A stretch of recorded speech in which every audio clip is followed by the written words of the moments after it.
ভালো আছেন, আমিও ভালো আছি। আজকে আবার রান্না নিয়ে আসছি। আজকে রান্না করব আমি কাঁচা আলু তরকারি। এখানে কাঁচা কলা আমি সিদ্ধ করে নিয়ে নিয়েছি, আর এখানে আমি আলু কেটে নিয়েছি। একটু আলাদা পদ্ধতিতে করব।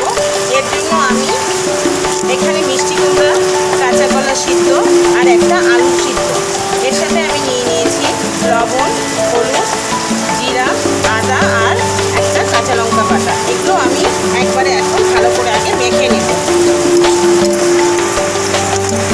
এটা মাখা হয়ে আসছে, আমি এর মধ্যে হালকা ময়দা নিয়ে নিচ্ছি। আপনারা চাইলে একটু হালকা বেসনও নিয়ে নিতে পারবেন, তাহলে জিনিসটা একটু টাইট হবে। এখন আমার এটা মাখা কমপ্লিট। এখন আমি এটা ছোটো ছোটো করে বড়া করে নেব। অল্প তেল ছিল, আমি আর একটু তেল দিয়ে দিচ্ছি করার জন্য। ছোটো ছোটো করে আমি এখন বড়া ভেজে নেব, লাল লাল করে ভাজবো।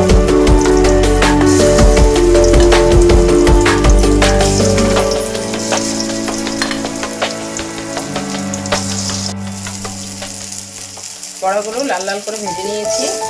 এখন এগুলোকে আমি নামিয়ে নিচ্ছি।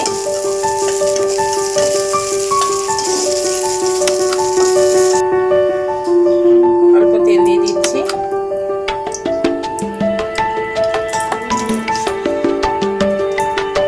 আলুগুলোকে ভেজে নেব।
এখন এটা ভাজা হয়ে গেছে, নামিয়ে নেব। মশলা ফোড়নের জন্য একটা শুকনো লঙ্কা, হালকা জিরা, কেটে রাখা মশলাগুলো দিয়ে দিচ্ছি, আদা আর জিরা।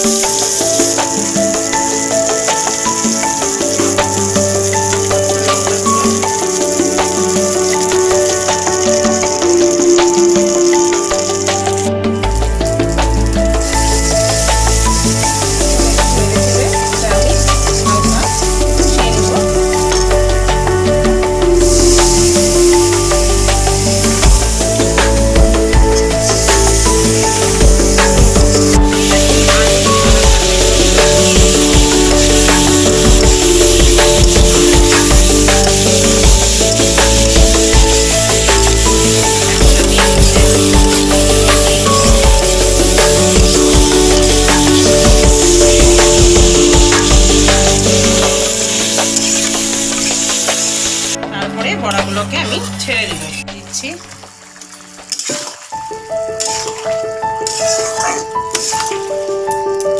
এখন একটু ফুটে এখন এটা আমি বন্ধ করে দেবো। কাঁচা কলার তরকারি রেডি হয়ে গেছে।